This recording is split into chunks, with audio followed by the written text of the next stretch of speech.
Um, yes, I think you can hear me, Jeffrey. I would like you to get online as well and with your microphone on, because we are both talking together, and I'm really absolutely happy that you agreed to be part of that session, because we know one another for a couple of years now. You are a member of the UNAIDS PCP delegation, and I'm attending the UNAIDS PCP meetings as a community observer. So that's how we did get in contact. And you've been here with us 2 years ago doing some advocacy work for the Global Fund replenishment. So you've been one of the speakers at one of the parliamentary events. So I really know that it's absolutely interesting what you have to say, and I'm happy that you're with us. And last time when you've been in Berlin, I remember that we made this interview on human rights related to responses, and it was just very impressive what you told us. So thanks for being here. And before we start our conversation, I just wanted to ask you what to talk a little bit about yourself, because I think you can sort of introduce yourself better than I can do that. So who are you, and what do you want to tell us about you as a person and a community worker? So just, yeah, the floor is yours, and then we start the conversation. Thanks, Jeffrey, for being here. Thank you so much, Peter, and thank you to Action Against AIDS Germany for inviting me to this, what I can say is a commemoration of the first year of COVID-19. I'm Jeffrey Acaba. I'm Senior Program Officer from APCASO. We are a regional network based here in Asia Pacific, but our secretariat is based here in Bangkok in Thailand. And we work on issues around HIV, social justice, and human rights, particularly in the context of health responses. So what I do every day is I coordinate this Global Fund Community Rights and Gender platform. So it's one of the regional platforms all across the world. For Asia and the Pacific, APCASO is hosting that platform. And I provide information to our community partners and civil society organizations working at the country level with the Global Fund in areas around community rights and gender. Yeah. Thanks so much, Jeffrey. So my first question is, how did you experience the outbreak of the COVID-19 pandemic? I know exactly how I experienced it, but I think it was quite different in your region. So just tell us about that, please. Sure. You know, I wanted to start this storytelling with a mention of how, you know, social media platforms like Facebook would sometimes remind you of photos from previous years. And when I checked my Facebook yesterday, March 10th, it was a photo of my flight in a layover through the Philippines, because I was on my way to Papua New Guinea for a site visit together with some of my colleagues. And I actually did meet with my husband in the Philippines for a few hours before flying to Papua New Guinea. That was March 10, 2020. But that was the beginning of, it seems like it's going to be totally different from that day forward, because I remember, so I packed my bags in the morning. I made sure I have sufficient antiretroviral drugs, me living with HIV with me, at least good for a week, going to Papua New Guinea. And when I was at the airport, I saw in that screen where you have the flight information, almost all the flights just suddenly went canceled, except for very few flights, including my flight through the Philippines to Papua New Guinea. And it was really very eerie and different. It seems like I was watching the Contagion movie, but it's suddenly happening in real life. So it was pretty scary. But of course, we had to push through because it was a site visit and we already planned some activities in Papua New Guinea. When we went to Papua New Guinea the day after, which was today, which was last year, March 11, 2020, WHO already declared COVID-19 as a pandemic. And then a few days later, the Philippines, of which I am from, me being Filipino, already declared that it will do a total lockdown of the country. That was March 15. And I was still in Papua New Guinea at the time. So from that on, and we were even in one province in Papua New Guinea, we're not even in the capital. So we were really, we're really trying to, figure out what to do. Like how to fly back to the Philippines or how to fly back to Bangkok, because I'm actually based here. Yeah, it was scary. Did you have a sort of vision what lockdown means? I mean, I did hear the word before lockdown, but to be honest, I mean, I myself did not, we just did find us in a situation that was completely new to us. So did you know what a lockdown means? Because there were other outbreaks before? No, there was one time when I encountered the word lockdown, but it was, it was through my experience as someone who works in NGOs. Sometimes NGOs would do a quote unquote right shop lockdown. You lock yourself in one hotel, do the right in 24 hours until you finish with the report. But a national level lockdown is really something different. Also, based on the fact that the Philippine President Duterte, has a history of a very militaristic, antagonistic approach, an authoritarian approach to leadership. And him hearing that he will declare a lockdown on March 15 really scared me, because there are a lot of questions that came out of my mind. Like, will I be able to fly back to the Philippines? I only have 1 week enough of antiretrovirals from me. What's going to happen to my parents? Will they have sufficient supply of food and water? All those different questions were in my mind back then. It was lockdown became sort of a word that I really had to grasp and imagine what's going to happen, because at the national level, lockdown is something that I heard first time, which is different from the previous time I heard of what a lockdown is. Okay, but then you decided to go home to your parents instead of flying back to Bangkok. How everybody knows that the Philippines is sort of in terms of human rights, respect for human rights and policy abroad, that's quite a difficult country. And I did hear reports that talked about drug-related killings and mass incarceration. So how would you sort of judge as somebody from the...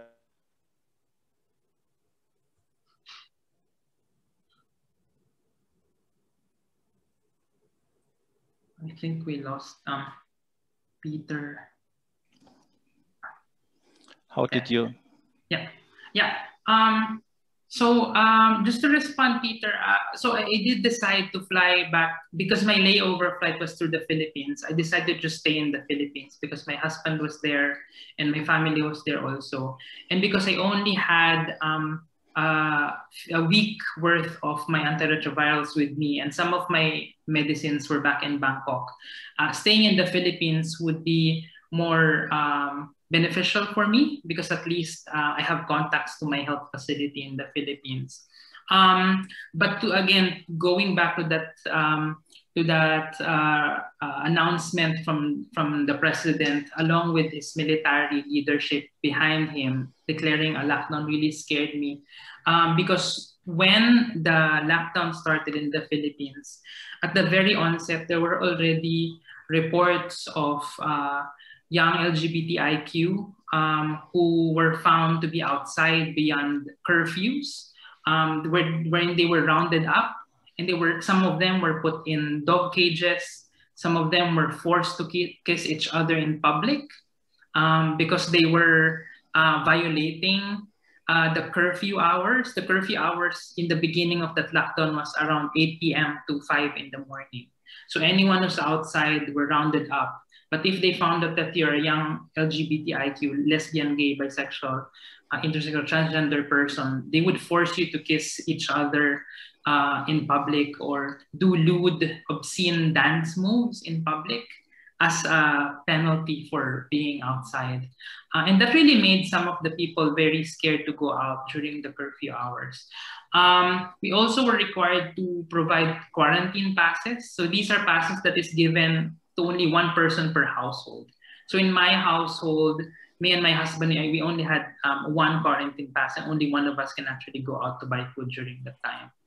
So the movement is really very restricted, and there are police and military who actually goes around the city, especially during curfew hours. Yeah. Mm. Well, it is often mentioned, or we do discuss this, that some governments use the pandemic to install and establish policies that are targeted against the communities. So you basically answered that next question actually. So and this would be. What can we do when governments use the pandemic in order to downgrade populations that are perceived as non-equal, like LGBTI communities, like drug users, like sex workers, like prisoners, etc. What would be your answer? I actually, and I think I would really want to use this opportunity to really call for more multilateral, quote unquote, pressure to really call on governments like this. Because even if we, and some of my friends and colleagues who are also activists in the Philippines have been doing so much to pressure the government and to call on the government to demand accountability and to stop the terrorism that it's doing to its people. The government has its way of silencing the activists. For example, there's one major TV network in the Philippines that has been shut down, mainly because it was seen as an enemy of the president himself.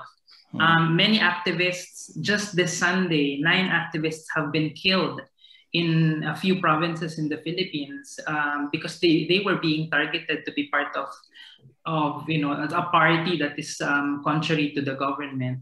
And my friends and colleagues have really been pushing for this, but I think it's also high time that other governments, for instance, the German government, can actually call on and pressure the president from a multilateral approach to say that this terrorism by state-sponsored terrorism and silencing of activists should stop, especially in this context of COVID-19, where these approaches are really being used by the government against activists like us. Mm-hmm.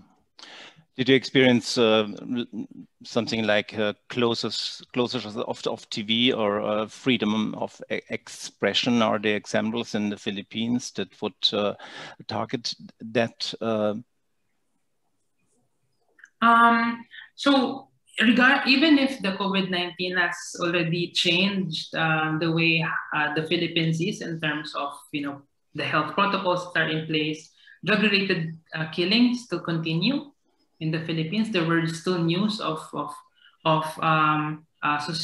people who are suspected to be drug addicts or drug users being killed, especially in the provinces. But now it's really more towards activists themselves. There are machineries online, mainly on Facebook and Twitter, wherein those who are supporters of Duterte really target activists who continue to question and demand the government. So for example, there's this one law that has been adopted last year, the anti-terrorism law, but it's being used to silence activists and for police and military to round up activists without any arrest warrant. So the arrests are really arbitrary. And the preliminary form of targeting really happens online. Yeah, we addressed this as shrinking spaces for civil society. We just had a couple of months ago our conference on Eastern Europe, where we discussed these issues in length and the impact on communities.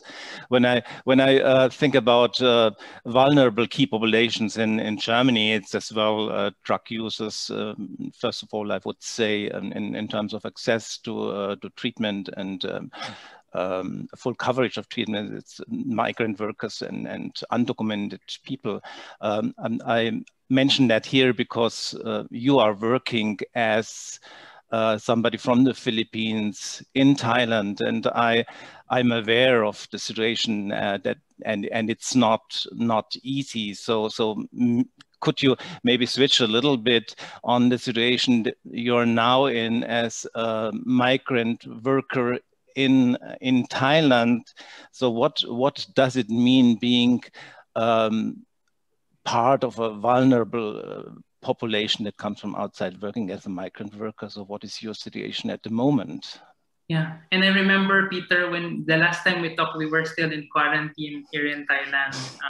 So one of the requirements of the Thai government for any migrants coming in is to do a 14-day quarantine, and that also means you have to pay for your quarantine facility, because those who are non-Thai who have to pay from their own pockets. So that in itself already is not beneficial for us migrants coming to Thailand. The other thing is with regards to the availability of vaccination. So some of the vaccinations have already reached Thailand. There were pronouncements by the Thai government that they will provide and cover vaccinations for migrants. But me as a migrant, I don't necessarily know how or will there be any costs for me in case I would have to pay for those vaccinations, or when will we actually receive the vaccinations ourselves? It's also very difficult for me, who's someone living with HIV, who is a migrant, in terms of the medication that I have. Like, for example, for me, I'm not covered with the Social Security here in Thailand at the moment because we just arrived and my previous visa is already expired. But I have to think in advance in terms of where I can get my medications for the next few months. I was very lucky that my doctor from the Philippines was able to give me around 6 months. 6 to 9 months of I remember that. I remember that because you said you talked about that before, and I told you, being HIV positive myself and, and living in Germany as such an advanced country, it would not be possible by no means that I would get my medication for half a year. So lucky you living in the Philippines, but yeah. Yeah. So but after the 9th month or the 12th month, I really have to figure out how to get my medications, and it's not very easy to fly back to the Philippines at the moment. And yeah,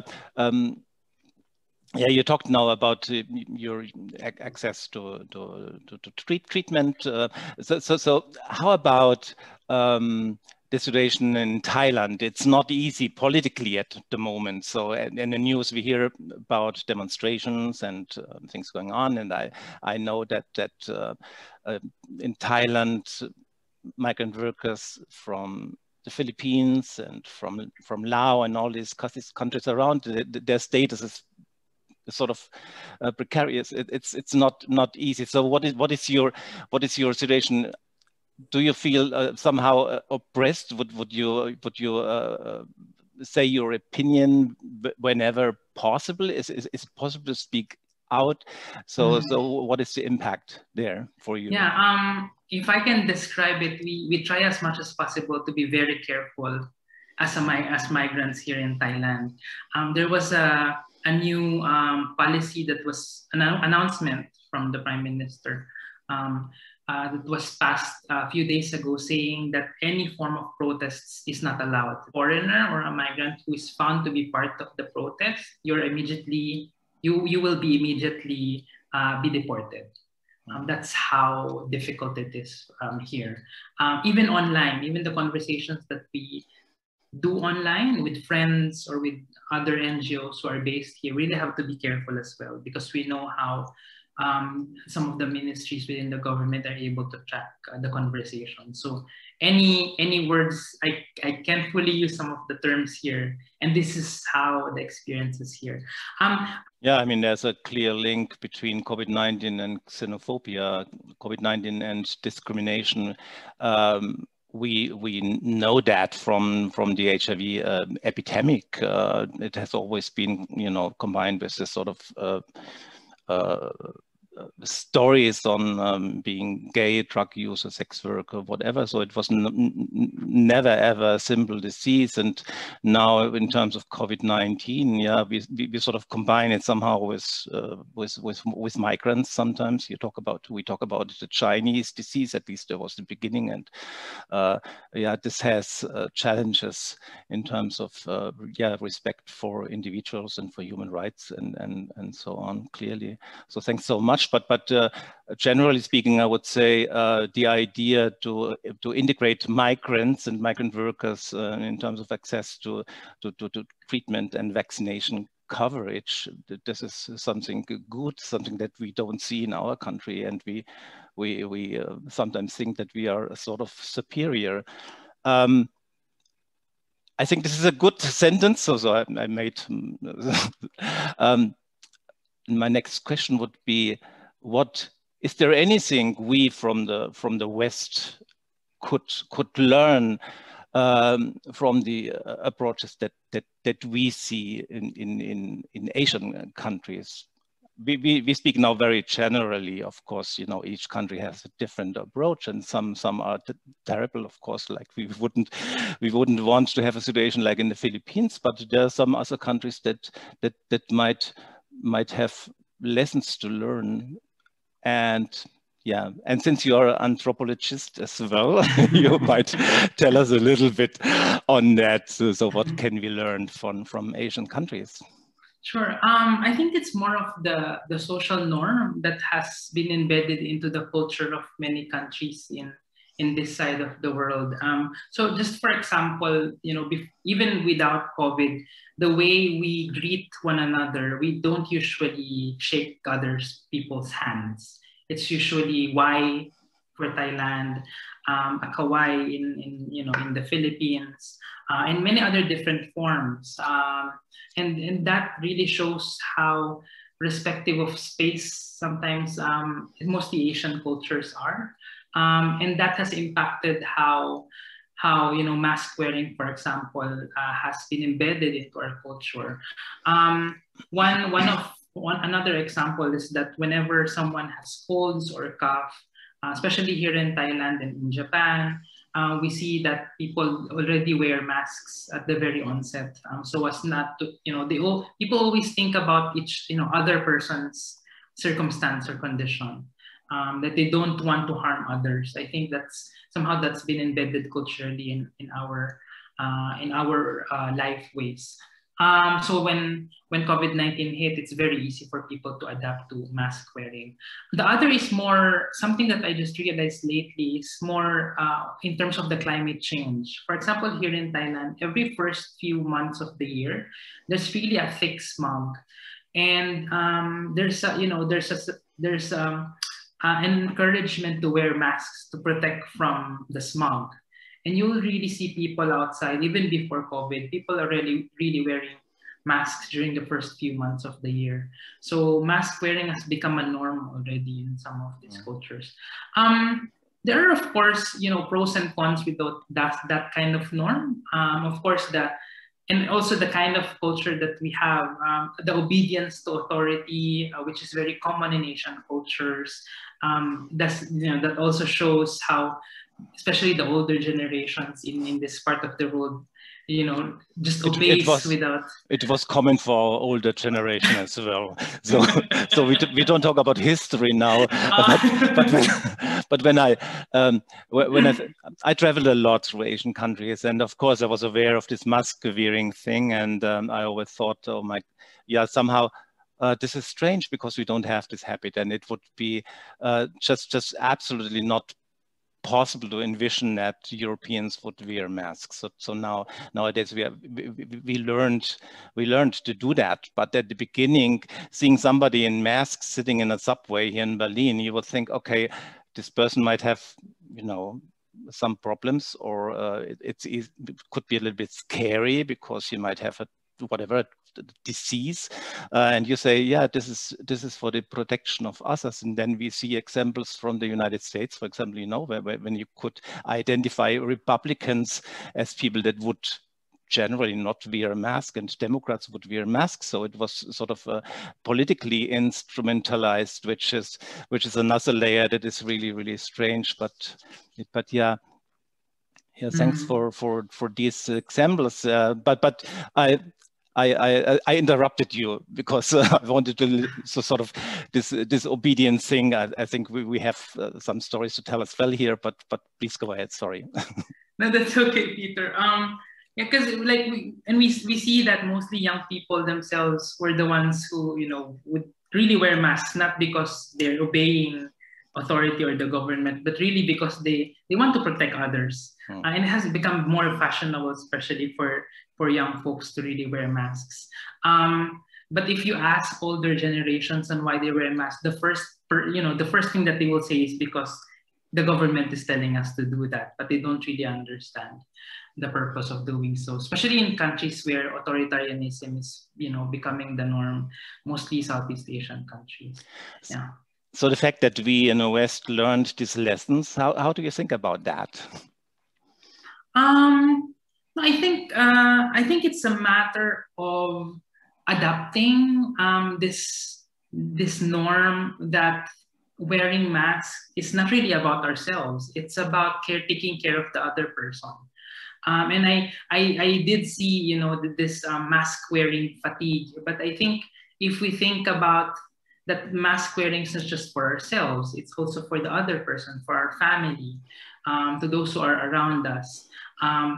You know, without really even looking forward to what's going to happen to this pandemic 10, 20 years on, just think about today and how we are able to protect others just by wearing masks. You know, that will really go a long way. Mm-hmm. So thanks so much for that. Let's go back a little bit more on a political level. So yeah, we discussed this beforehand, and he said, yeah, you would like to say something about the fragility of freedom and liberty, and that COVID-19 sort of has an impact here. So what is the impact on freedom, on liberty, generally speaking, in the Asian region?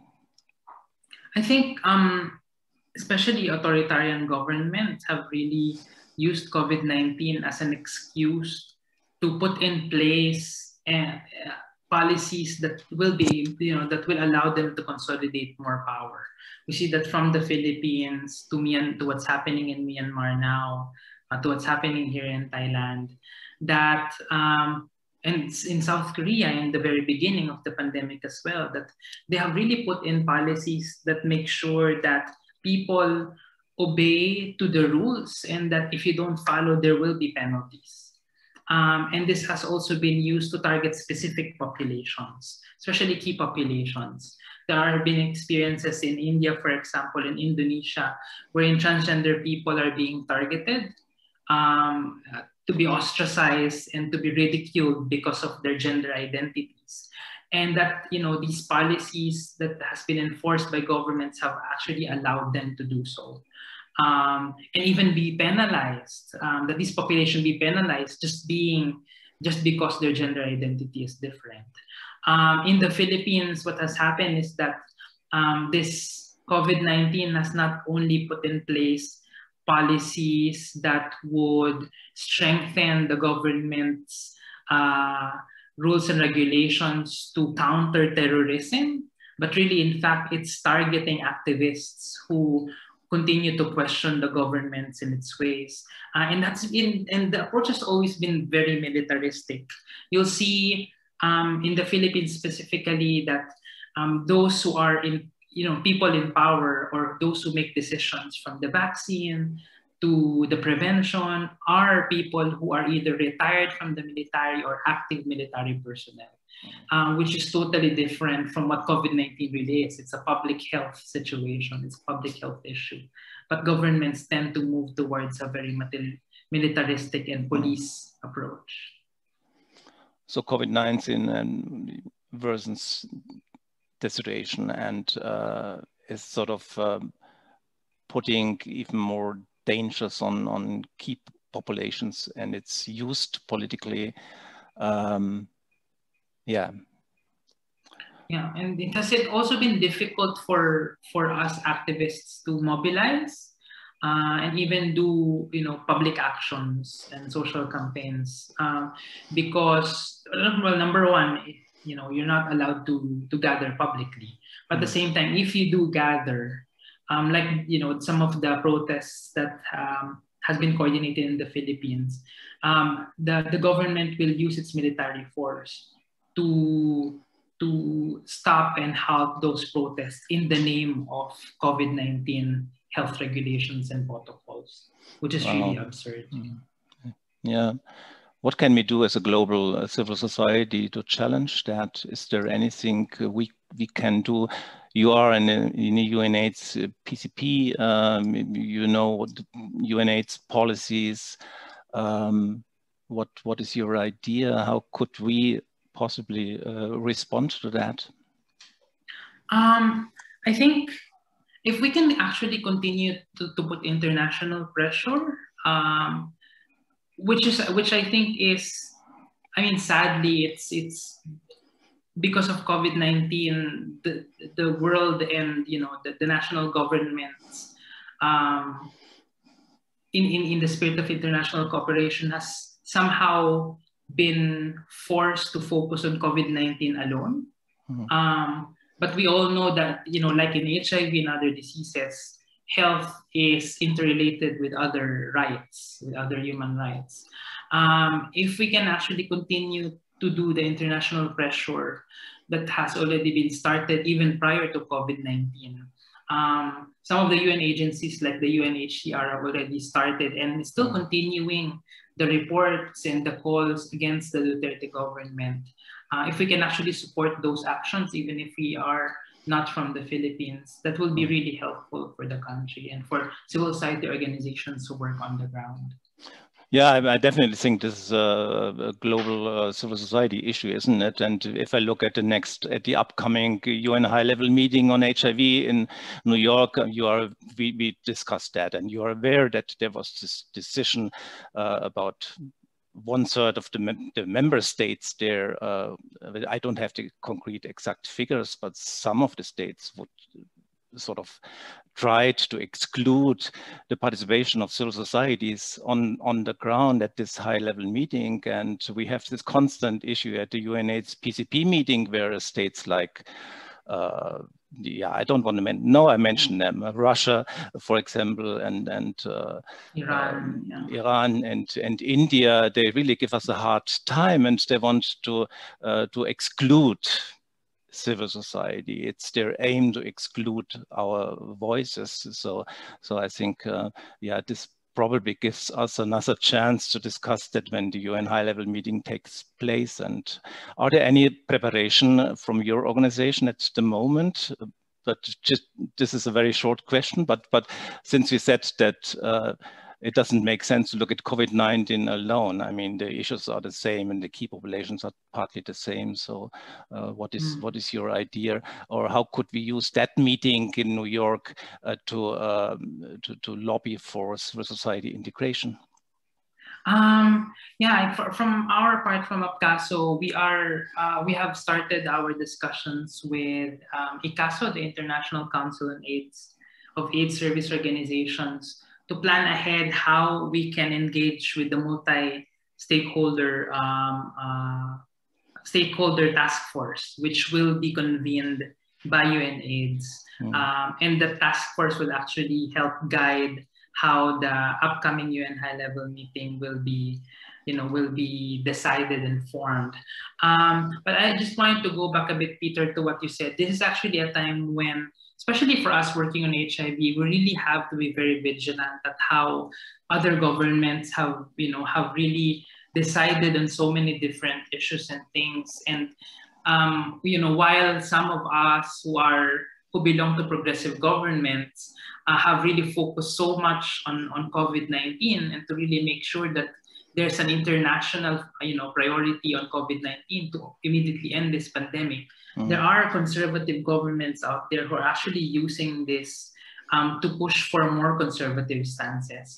And we do not want the upcoming high-level meeting on HIV to be the first victim of these very, very nasty move from conservative governments. We all know that it's going to be a very big debate again at the high-level meeting on HIV, the language on key populations and the inclusion of key populations, and even more so the inclusion of the word inequality as part of the declaration. And we have to be very ready on how we will tackle this, given that in COVID-19, many governments have confirmed and even validated that militaristic approach is actually a way to go to address public health, of which we know that it's not good, it's not helpful, especially for those of us from key populations and those living with diseases. Yeah, because the framing of COVID-19 responses is basically global health security, isn't it? And the global health security discourse, and in the past we sort of argued, when we argued for global health, we would always come up with human rights-based arguments. And now we argue with arguments that are based on security and security and security, and we know what that means, and we know what that might entail in terms of impact on discrimination and on key populations, on vulnerable populations, on xenophobia. You named it all, so thanks so much for that. We come to the last question. Then I see Marvin popping up. That means our time is almost over, but give us 3 minutes more because there's one question that I would like to respond to. And this, vaccination. Would you have access to vaccination at the moment in Thailand? No, we're still waiting to when Thailand will roll out its vaccination plan for migrants. They said around May or June, so we're still waiting for that news. And the last question: what is the impact, or can you say, is there any impact of the COVID-19 pandemic on other diseases, like, for example, impact for people depending on medication for cancer or diabetes and so on? Maybe you can talk a little bit about that, and then we are basically at the end. Sure, Peter. So with COVID-19, I think, and all of us have actually witnessed how very fast it took for international pharmaceutical companies, government leaders to come together to make sure that in less than 1 year we have a vaccine for COVID-19. And through the COVAX facility, of which I think the German government has allotted 1.5 million euros to support the efforts to end COVID-19, and mostly will go to the COVAX facility. This is a way of how international cooperation works, and to say that yes, international cooperation is highly needed to end pandemics like COVID-19. But at the same time, we really have to underline that inequality will still take place, even if we have vaccine for COVID-19. So even if we find vaccines for HIV or for tuberculosis or malaria, inequality will still take place. And I think there is a role for governments like Germany, who have allotted a huge amount of funding to secure vaccines for countries like the Philippines, who were able to get almost 500,000 vaccines through COVAX facility, to make sure that when we receive the vaccines, that we prioritize also those who are most vulnerable, and not just allow national governments to do their own prioritization. I know that WHO already released a listing of who should be prioritized for vaccine, but governments like the Philippines would prioritize military personnel over health service providers, which doesn't make sense.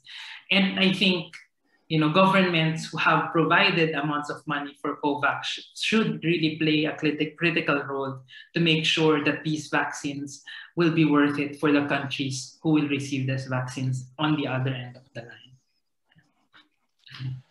Well, so I think we are at the end. Thanks so much, Jeffrey, for being with us. This was a broad range of questions, and you just gave us input that is really highly valued. So we recorded that session. It might be that we in the next upcoming days sort of put this online. Thanks so much.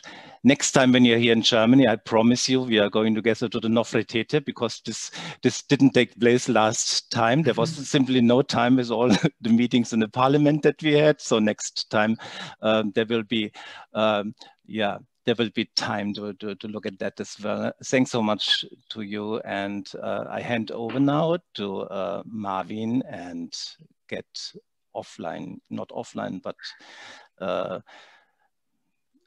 switch off my microphone.